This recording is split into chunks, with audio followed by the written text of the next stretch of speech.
Hi, I'm Bart Hanson, the owner and operator of CrushLivePoker.com. The following hand comes from our call-in show that we record at 4:45 p.m. Pacific Time every Monday. If you want to call in your hand, check out the phone number in the description. And so I'm under the gun, and I guess I'm considered like a tight aggressive. I'm 49 years old, Okay. and I raised to 20 with ace 10 of spades. Okay. And the first villain is a tight young girl, Mm-hmm. and she has about $700, Okay. and she three bets me to 40. And where is she from? Like what position? I think she was 2 to my left, so she's probably like under the gun +2 or middle position 1. So she three bets you to 40. So she min raises you? Yeah. Okay. Yep. So it folds all the way around to the big blind, Yep. who's directly on my right, Mm-hmm. and he's extremely loose pre-flop, Okay. and he's got about 1,000, and he calls. Okay. I mean, I would say, well, this is interesting here because, boy, that's a really weird. I mean, my default here is usually to just call, but I can sort of see if you were thinking about four betting here as a bluff, I can sort of see where you're going with this because the min three bet is kind of weird and it looks like there's extra dead money out there, right? So you make it 20, she makes it 40, big blind calls. You could make it like 200 and she might fold. I mean, like I said, my default is usually to call here. I mean, you've got a suited ace 10 suited. I mean, I know you're on the middle. It's probably not terrible to four bet, but I don't know how often people are three bet folding in that game. Yeah. Pretty much the only guys who are three betting light in this game are the 5-10 guys that are waiting for their seat to open up on 5-10. So it sounds like you called. Yeah, I called. Okay. So there's like about 120 in the pot. Yep. And the flop comes down queen of spades, jack of hearts, 6 of clubs. Okay. So the big blind checks, Mm-hmm. I check, and the girl bets 60. So bet 60, so about half the size of the pot, right? Mm-hmm. And then does the big blind fold? No. Big blind calls? Big blind calls. Okay. And I call because I'm figuring there's enough in the pot, plus I'm like 11 to 1 to hit my nut straight, and I got a backdoor flush draw. Yeah, you got backdoor spades. You have an overcard here too. So, you're looking at these backdoors, and it's like, obviously you could hit a king for the nuts. You could hit a spade that allows you to continue on. You could hit an ace that might be the best hand if she's got like a hand like, say, kings or something like that. And then also, too, because there is another guy that called from out of position, it might get checked through a lot. Like she might check through ace-queen because she's scared. So when you have that much backdoor equity and there's a fairly good chance that the turn might get checked through, then I don't have a problem with that call. So now the pot is, what, 300? Yeah, the pot's approximately 300. Okay. So the turn is the king of diamonds. So you make the nuts. I make the nuts, and my brain goes to mush because I'm excited that I made the nuts. Uh-huh. And well, typically my play when I flop like a nut type of hand, and I'm out of position, Mm-hmm. I usually lead. Mm-hmm. But this is what I'm wondering on when I make the nuts on the turn. It's something that I don't typically lead with. But I was wondering. So I assume the big blind checks anyway. Right, yeah. right. So the girl has about 600 left in her stack. You have them both covered, and the pot is 300. I mean, here's the thing. It's sort of it's tough to actually balance these spots.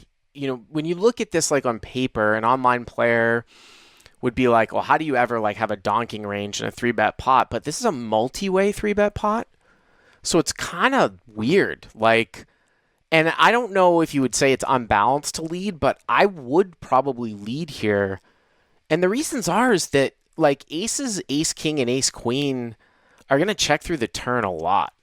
You know what I mean? Like, and you'd like to be able to build the pot up against the preflop raiser and the small blind. Now, even though you don't really have bluffs here, like you probably have king queen plus in this spot. You probably Right. are never really leading any hand that's a bluff here. And you're probably not even leading ace king here, right? If you check call with ace king, I don't think it matters I because wouldn't myself. I wouldn't. right, you would not, right? I don't think it matters because I don't think you're going to see aces or ace king fold, but you're going to see those hands check through. Now, if you wanted to make a case and you would say, well, if I lead here and the villains are going to fold aces and ace king because they know that my range is king queen plus, well, then of course you're checking here to protect your range because your range is unprotected when you check. Because if you're always leading with Right. king queen plus, but that doesn't really make that much of a difference in this spot. So I would probably bet.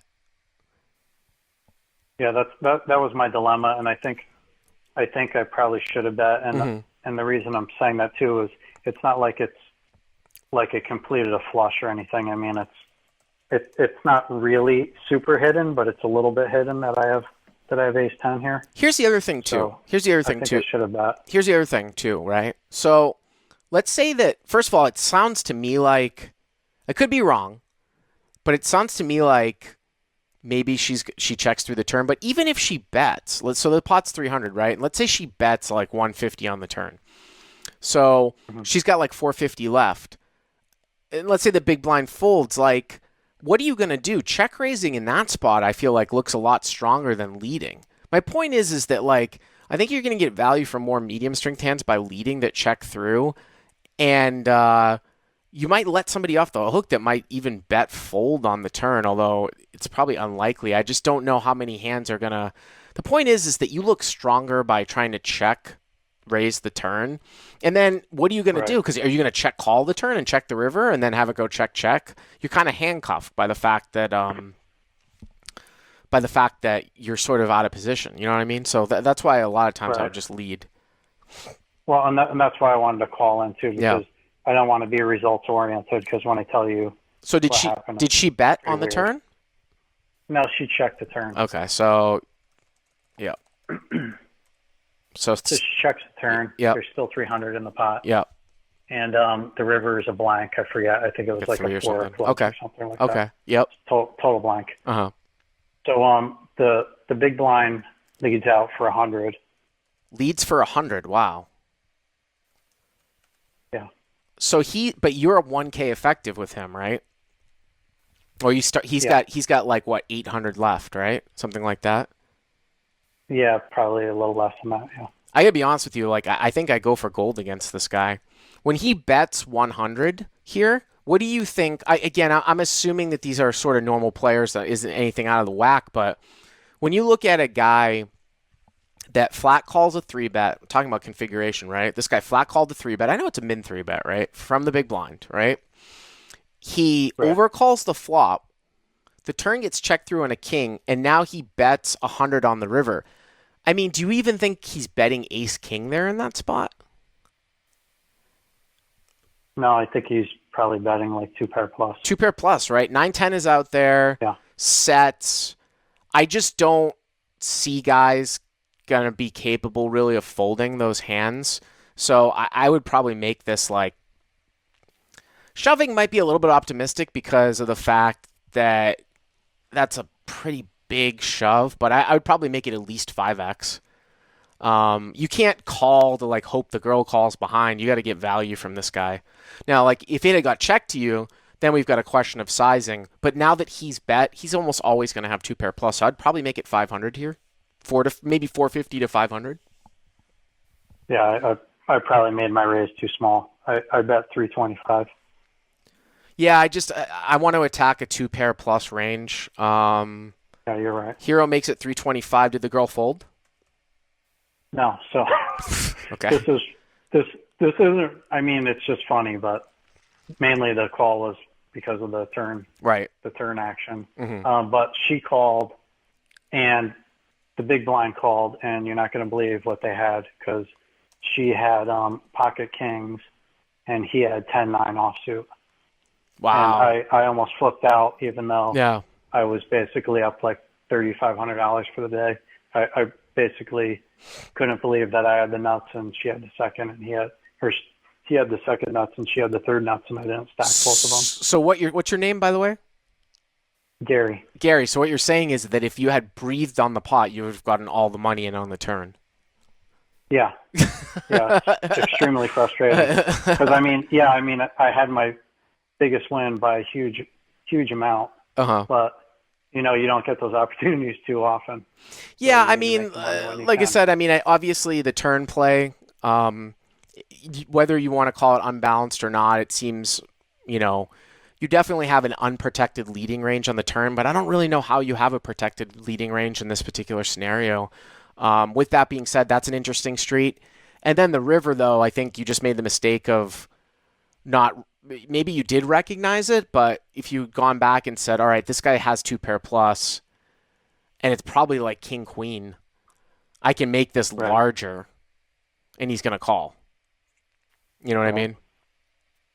Yeah, and it just goes back to like what you say too about like I think a lot of like what you talk about with leading too when you have a nutted type of hand is that so many people check back what they think is the nuts because they're afraid of blowing somebody off, and I mean, it's really actually I wouldn't have, increased my win rate a lot by leading with strong hands and thin value betting from sure. what I learned Now from you. I wouldn't have expected a player to check back a set there on the turn, really, all that much.